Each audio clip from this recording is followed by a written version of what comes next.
Welcome to Success from Scratch, episode number 51. My special guest, Charlie Aghadiuno from the Austin, Texas market. Charlie, welcome. How you doing? Glad to be here. Hey, I'm so glad you're here. And how are things in Austin? Things are good, man. The weather's good. We got some buyers out. Like, people are selling homes. It's going pretty good. Yeah, that's awesome. So tell us a little bit about, Charlie, what did you do before real estate? Before real estate, I was a fashion buyer for Perry Ellis. Actually, it was Original Penguin, which is like a division of Perry Ellis. So I'd be in charge of pretty much the fabrics, the colors, like rolling out like the fall collection, rolling out summer collection, things such as that. So it was pretty good. I was living in Houston, so I was there for about 5 years. And what brought you to Austin and to real estate? Well, my daughter is from Austin, and I had a friend in Austin. He was like, "Hey, man, I know you might be doing okay out there in Houston, but like, you need to come down here and sell some real estate. Like, things are going pretty well. The market's good." So I took a leap of faith and I came. Yeah. Tell us about that leap of faith. What, you know, taking action and taking a leap of faith, even though you don't know the whole story, is scary. Yeah, it is. And to be honest, to be completely honest, since it's a success from scratch, like the job that I had in Houston, I mean, they were closing down. They didn't have, either I was going to have to move to New York, which I didn't want to do, right, or, you know, pretty much look for a new job. So I came to Austin, not just as a leap of faith, it's like, it was almost like a last resort almost, you know, because when I came back to Austin, I'm going to be honest, I wasn't doing pretty well. I wasn't doing pretty well in regards to money. I didn't really have many resources. I have an elderly mother, so it's not like she's pretty much working. So when I got into real estate, it was either real estate or nothing, pretty much. So you were story is, oh, go ahead, sir. You were in a survival mode.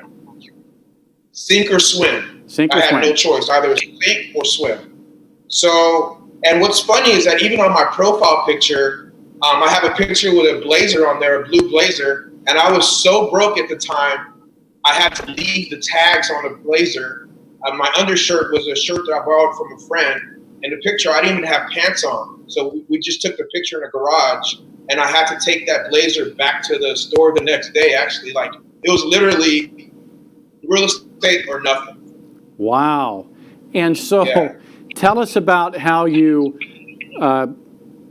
marketed and did the things to get your first few transactions.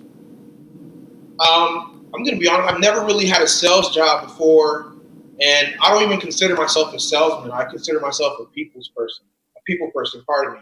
And by that, I mean, like, whenever I meet people, whether it's leads, like I guess God gave me a gift to instantly connect with them because, like, I'm a real big fan of just being genuine, and I think people can feel that. I always tell people, I'm not here to sell you a house.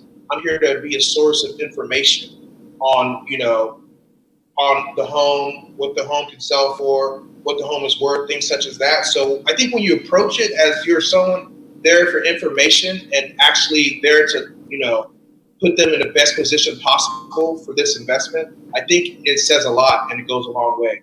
Yeah. So it sounds like authenticity, genuineness is what separates you. Now, we know that people hire us to be expert negotiators, and I know you've spent some time honing your negotiation skills, and tell us a little bit about that. Again, it goes back to, I'm a big numbers guy. It goes back to numbers and, okay, what is the home worth? And every situation is different. Okay, has this home been on the market for like 250 days? Yes. So sometimes I even call the listing agents, and there's little questions I ask that kind of gives me like insight on what their seller's thinking. They don't necessarily tell me what their seller's bottom line is, but sometimes you can ask questions and they'll be able to say, oh yeah, they have a house that they're trying to buy, but they can't buy this house unless they sell this house. I'll give you little tidbits, then I bring it back to my client and then ready for war. Yeah, there you go. So tell us a little bit now that you're looking back, you've had some success. Would you have done or approached the business differently with what you know now? I love my mistakes. I'm going to be honest with you. I love my mistakes. Unfortunately, the first brokerage I went to wasn't JPAR. I wish it was. It was I'll call it like a mom and pop brokerage. And when I got there, I think in my first 9 months, I did like maybe 5 or 6 million. And it was a 50% split. And I didn't know that 50% was good or bad. I just thought that's what it was. So that's one thing I probably would change, because I left a lot of money on the table. But in regards to like the mistakes I made in regards to not getting a pre-approval before I'm driving to like Lexington, Texas, or getting to Texas for these buyers, I've learned a lot from my mistakes. And I feel like my mistakes are my best teachers, because I have a team under me. So my mistakes, if I make a mistake, they're not going to make that mistake, because I'm going to be there to let them know, hey, this is not the way to go. Let's try this way. So I think that's really benefited the teammates that I do have. Yeah, for sure. Now, is there a tool, a system, a process that has stood out to you that has enabled you to create more success? Yes, being available. I always joke, I have my phone next to me at all times. I never miss a text. I never miss a call. I'm always available. And I think that's really helped, because I always get clients. I've amassed a few reviews on Zillow. I always get clients, and the biggest takeaway from that is Charlie's always available. Charlie's always available. Charlie's always available. That's just how I am. I feel like there's so many realtors in Austin, so how can I set myself apart from the average realtor? And being available and being knowledgeable, pretty much. Yes. So as a distinction from others, then with that availability, how do you kind of set boundaries so you don't burn yourself out and work 24/7? Still trying to figure that out. Okay, so work in progress. You're working on that. I'm naturally an energetic person.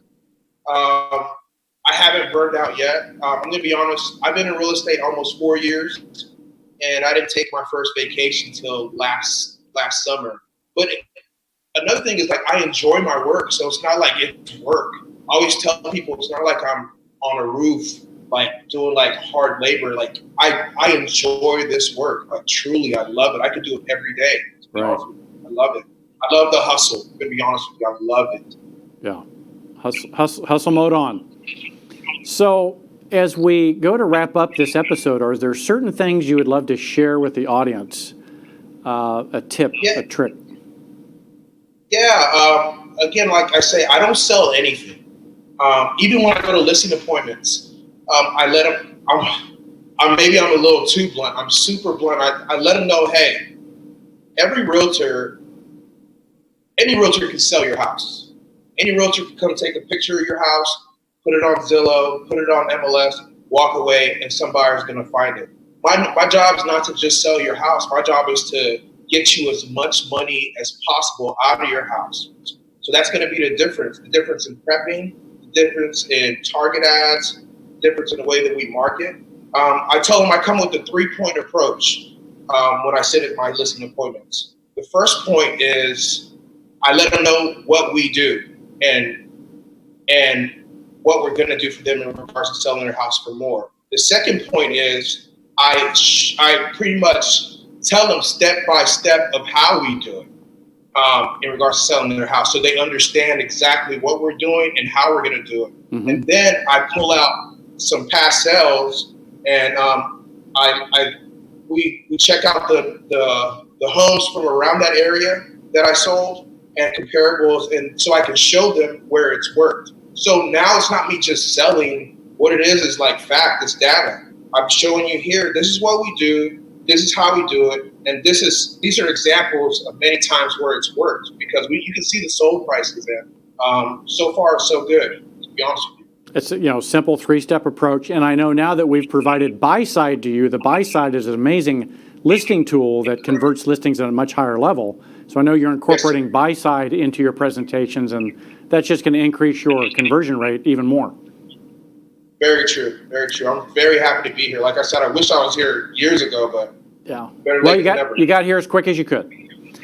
So we're grateful you're here. We're grateful for you sharing some of your success with the audience today. And we'll see you soon on another episode of Success from Scratch.